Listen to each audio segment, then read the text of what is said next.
Hey, what's up Poké Trainers? Welcome to another guide video of Pokemon Unite। तो आज हम जिस Pokemon के बारे में बात करने वाले हैं वो है गेंगार। तो गेंगार का गाइड वीडियो का रिक्वेस्ट बहुत दिन से आए जा रहा था, बहुत ज़्यादा लोग रिक्वेस्ट कर रहे थे कि गेंगार का गाइड वीडियो लाओ। तो सिंपली मेरे को टाइम नहीं मिल रहा था गेंगार का गाइड वीडियो बनाने के लिए, बट अभी मिल गया है टाइम, तो गेंगार का गाइड वीडियो बनाने वाले हैं। तो इसमें हम डिस्कस करने वाले हैं इसके मूव कॉम्बोज, इसके यूनाइट मूव, इसके टिप्स एंड ट्रिक्स, इसके मूव मैकेनिज्म, सब कुछ के बारे में हम डिस्कस करेंगे इसी गाइड वीडियो में। तो सिंपली गेंगार एक ऐसा पोकेमॉन है जो कि ईजी भी है एंड हार्ड है। तो ईजी उनके लिए है जिनको पता है कि इसके मूव्स कैसे काम करते हैं, हार्ड उनके लिए है जिनको आइडिया नहीं है कि इसके मूव्स कैसे काम करते हैं। तो सिंपली इसी गाइड वीडियो में हम सब कुछ के बारे में बात करेंगे। तो चलते हैं सीधा हम ट्रेनिंग ग्राउंड में और डिस्कस करते हैं इसके मूव्स कैसे काम करते हैं। सो हम आ चुके हैं सीधा ट्रेनिंग ग्राउंड में। तो सबसे पहले बेसिक से स्टार्ट करते हैं। तो जब आप गेंगार से जंगल करने जाओ तो आप सिंपली क्या करना, पहले ऐसे नॉर्मली यहाँ पे ही नॉर्मली 2 बेसिक अटैक होते हैं, 1 या 2 मार लेना और अपना बूस्टेड बेसिक अटैक चार्ज कर लेना। उससे क्या होगा, आप सीधा वॉल के आर पार चले जाओगे एंड फार्म ले पाओगे। इससे आपका टाइम भी सेव हो जाएगा एंड आप जल्दी से फार्म भी ले पाओगे। ठीक है। सो अभी आप समझ गए होंगे कि गेंगार का बेसिक बूस्टर अटैक एनिमी को ज़्यादा डैमेज देने के साथ साथ ये एनिमी की तरफ खुद को डैश भी करता है। तो इसका बेसिक अटैक से आप एनिमीज़ को चेज कर सकते हो ईजिली। सो अभी बात कर लेते हैं इसके पैसिव एबिलिटी के बारे में। तो इसका पैसिव एबिलिटी सिंपली ये करता है कि आप जब भी कोई कॉम्बैट में एक्टिव नहीं हो, मतलब कोई फाइट में आप जब तक एंगेज नहीं होते हो, तो आपका जो मूवमेंट स्पीड है वो थोड़ा बहुत इंक्रीज़ हो जाता है। आप साइड बाय साइड कंपैरिजन में यहाँ पे क्लियरली देख सकते हो। सो अभी बात कर लेते हैं इसके दोनों मूव के बारे में, जो कि है विल-ओ-wisp एंड लिक। तो इन दोनों मूव का ज़्यादा कुछ मैकेनिक्स है नहीं, सिंपल मूव्स हैं। तो विल-ओ-wisp क्या करता है, 3 फायर छोड़ता है। तो उससे क्या होता है, एनिमी थोड़ी देर के लिए बर्न हो जाता है। आप इसको दूर से भी यूज़ कर सकते हो ऐसे, उससे भी एनिमी बर्न होगा, चाहे 1 फायर लगी या फिर 3। बट मैं रिकमेंड करूँगा आप पास जाओ एनिमी के एंड पास से यूज़ करो ताकि मैक्सिमम डैमेज आए। एंड नेक्स्ट मूव के बारे में बात कर लेते हैं, जो कि है लिक। तो लिक एक बहुत ज़्यादा रेंज वाला मूव है अर्ली गेम के हिसाब से। तो ये जब भी आप किसी एनिमी पे यूज़ करोगे तो वो एनिमी आपकी तरफ खिंचा चलाएगा एंड उसका जो मूवमेंट स्पीड है वो थोड़ी देर के लिए घट जाएगा। तो आप सोच सकते हो कि अर्ली गेम में आप कैसे इसको यूज़ कर सकते हो। एनिमी के ऊपर विल-ओ-wisp मारना, देन आप लिक यूज़ करके एनिमी को जल्दी से जल्दी मार सकते हो। एक और चीज़, जब भी आप लिक यूज़ करोगे तो लिक यूज़ करने के बाद देखना आपका जो बूस्टेड अटैक होता है, बेसिक बूस्टेड अटैक, वो चार्ज हो जाता है। तो ये याद रखना कि जब भी आप लिक यूज़ करो देन अपना बेसिक बूस्टेड अटैक ज़रूर यूज़ करना। सो अभी बात कर लेते हैं हम अपने पहले मेन मूव के बारे में, जो कि है ड्रीम ईटर। तो ड्रीम ईटर सिंपली एक मूव है जिसका रेंज अच्छा खासा है। तो ड्रीम ईटर जब भी आप यूज़ करोगे तो आप देखना सामने वाला एनिमी जो है थोड़ी देर के लिए स्लीप हो जाता है एंड उसको हम स्टन मान सकते हैं। बट आप ये पूछोगे कि ये तो स्टन हो रहा है, डैमेज कहाँ आ रहा है इसका, ठीक है, तो वो भी अंडरस्टैंडेबल है। तो सिंपली आप देखना जब भी मैं ड्रीम ईटर मार रहा हूँ तब देखना आप एक ड्रीम ईटर का जो काउंटर है, टाइमर काउंटर, वो स्टार्ट हो जाता है। तो उसके अंदर ही आपको दोबारा उसको दबाना है। उससे क्या होगा, एनिमी को डैमेज आएगा एंड आप देख सकते हो अपना जो बूस्टर अटैक है वो भी आपका चार्ज हो जाता है। तो अब जब भी ड्रीम ईटर मारोगे, ठीक है, उसको यूज़ करने के बाद आपको सिंपली अपना जो बूस्टर अटैक है वो मारना है। तो यहाँ पे मैं थोड़ा सा दिखा देता हूँ। अब जैसे यहाँ पे ड्रीम ईटर ऐसे मारोगे, देन आपको अपना वो मारना है, देन बूस्टर अटैक, देन आपको विल-ओ-wisp मारना है। तो ये सिंपली एक कॉम्बो हो गया जो कि आप लेवल 5 एंड लेवल 6 पे कर सकते हो। सो यहाँ पे मैं आपको दिखा देता हूँ कि आप प्रॉपरली कैसे कॉम्बो यूज़ कर सकते हो ड्रीम ईटर के साथ विल-ओ-wisp का।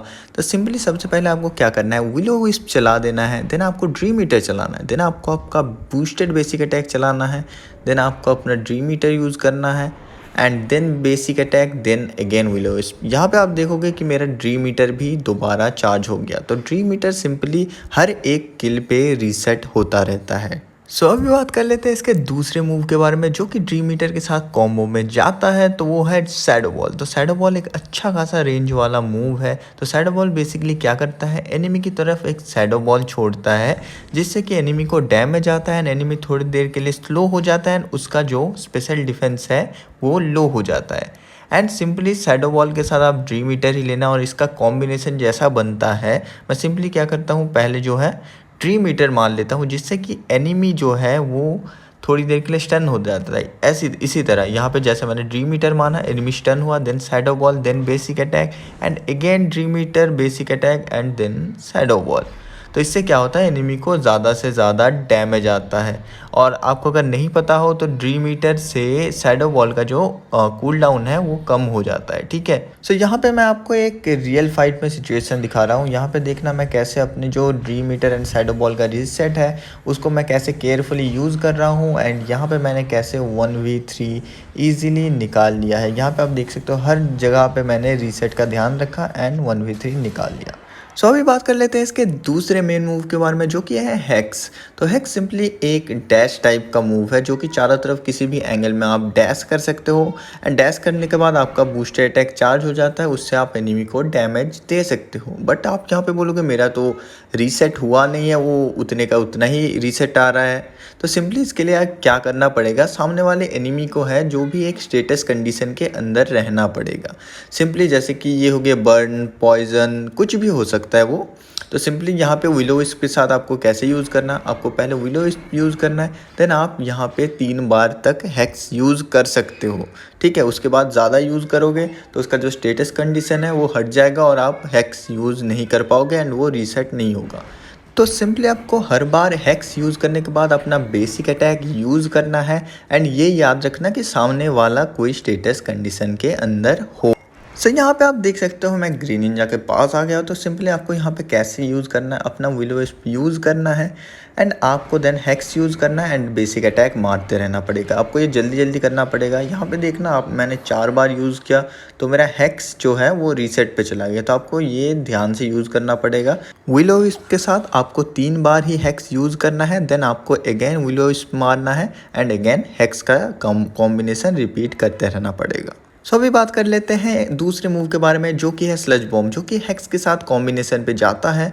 तो सिंपली स्लज बॉम्ब क्या करता है, आपके पसंदीदा एरिया में एक स्लज बॉम्ब छोड़ता है, जिससे कि जो भी एनिमी उसके अंदर रहता है वो पॉइजन हो जाता है और उसको ओवर टाइम डैमेज आता रहता है। तो सिंपली हेक्स के साथ आप इस पॉइजन स्टेटस का फ़ायदा उठा सकते हो।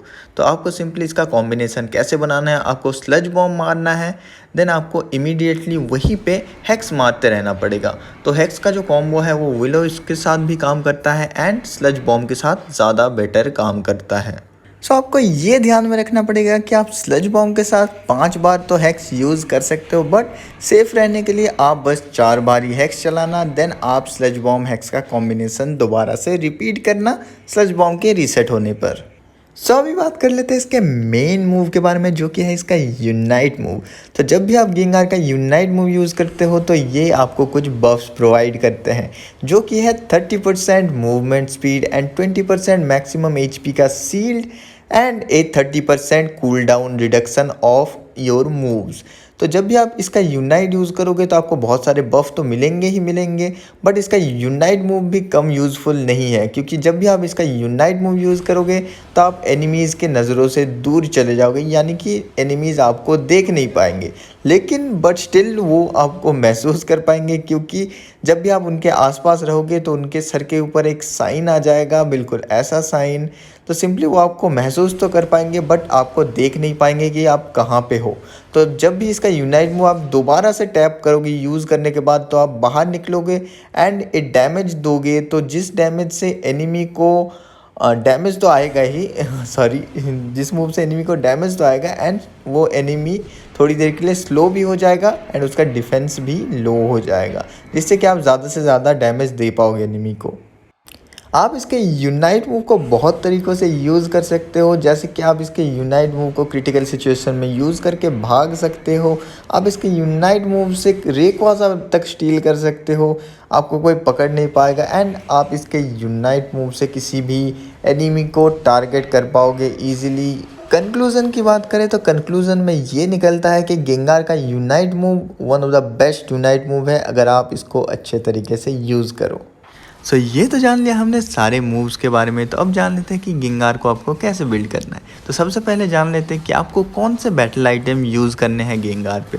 तो गेंगार पे आप लगभग सभी बैटल आइटम्स को यूज़ कर सकते हो, बट मैं रिकमेंड करूँगा आप यूज़ करो फुल हील, और एक्सपीड, पोशन या फिर गोल गेटर। अगर आप अल्ट्रा के नीचे के रैंक में हो तभी आप गोल गेटर यूज़ करना, नहीं तो गोल गेटर को यूज़ मत करना आप, ठीक है। और अभी तो आप सेडिंजा डॉल भी यूज़ कर सकते हो, वो बहुत ज़्यादा यूज़फुल हो रखा है। तो इनमें से कोई भी बैटल आइटम आप यूज़ कर सकते हो अपने हिसाब से।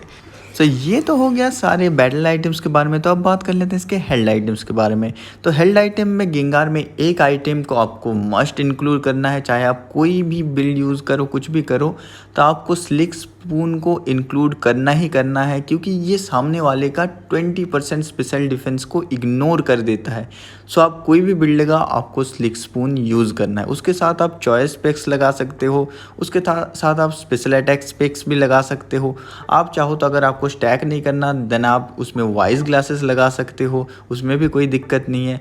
अब वाइज ग्लासेस को चेंज करके आप सेलबेल लगा सकते हो, उसमें भी कोई दिक्कत नहीं होगी। आप चाहो तो चॉइस पेक को चेंज करके फोकस बैंड लगा सकते हो, या फिर कुछ भी आप लगा सकते हो इनको स्विच करके। बट आपको जो है स्लिक स्पून को चेंज बिल्कुल नहीं करना, उसकी जगह आप एनर्जी एम्प लगा लो, कुछ भी लगा लो दोनों आइटम्स की जगह, बट स्लिक स्पून को रहने देना है आपको हर एक बिल्ड में, ठीक है।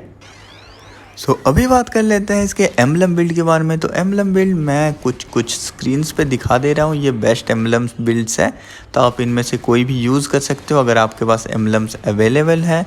और या फिर अगर आप अपना बिल्ड बनाना चाह रहे हो तो आपको बस कुछ चीज़ें ही ध्यान में रखना पड़ेगा कि आप इसका जो स्पेशल अटैक है वो आपको पॉजिटिव में रखना है। एंड आप जितना मर्ज़ी इसका क्रिटिकल रेट या फिर इसका जो अटैक वाला स्टैट है वो जितना मर्ज़ी आप नेगेटिव में रख लो, कोई फ़र्क नहीं पड़ता, एज गेंगार एक स्पेशल अटैक वाला पोकेमॉन है। सो आप जितना मर्ज़ी अटैक और क्रिटिकल रेट माइनस में ला सकते हो, बाकी सारे आपको स्टैट्स पॉजिटिव में रखने हैं या फिर कम माइनस में रखने हैं। एंड आप ज़्यादा से ज़्यादा गेंगार को स्पेशल अटैक वाले स्टैट्स देना। एंड आपको एम्बलम सेट्स के बारे में बोले तो आप 6 सेट्स ऑफ ग्रीन यूज़ करना एंड 6 सेट्स ऑफ वाइट या फिर 4 सेट ऑफ वाइट, कुछ भी आप यूज़ करना, क्योंकि गेंगार थोड़ा बहुत अगर टैंकी होता है तो वो बेटर होता है। सो ये था हमारा कंप्लीट गेंगार गाइड। होप आप लोग को ये वीडियो पसंद आया होगा। अगर आपको पसंद आया तो एक वीडियो को लाइक कर देना। अगर आपने चैनल को सब्सक्राइब नहीं कर रखा देन चैनल को सब्सक्राइब कर लो एंड शेयर कर दो अपने दोस्तों के साथ जिनको अभी तक गेंगार चलाना बिल्कुल नहीं आता। सो होप आप लोग को ये वीडियो पसंद आया। सो मिलता हूँ मैं आप लोगों से नेक्स्ट ऐसे ही एक मज़ेदार वीडियो के साथ। किसी का अगर आपको गाइड चाहिए तो मुझे कमेंट में बता देना, या फिर आपको किसी भी टॉपिक के ऊपर वीडियो चाहिए तो वो भी मुझे कमेंट में आप बता सकते हो। सो मिलते हैं आप लोगों से नेक्स्ट वीडियो में, तब तक के लिए guys take care, bye bye and sayonara.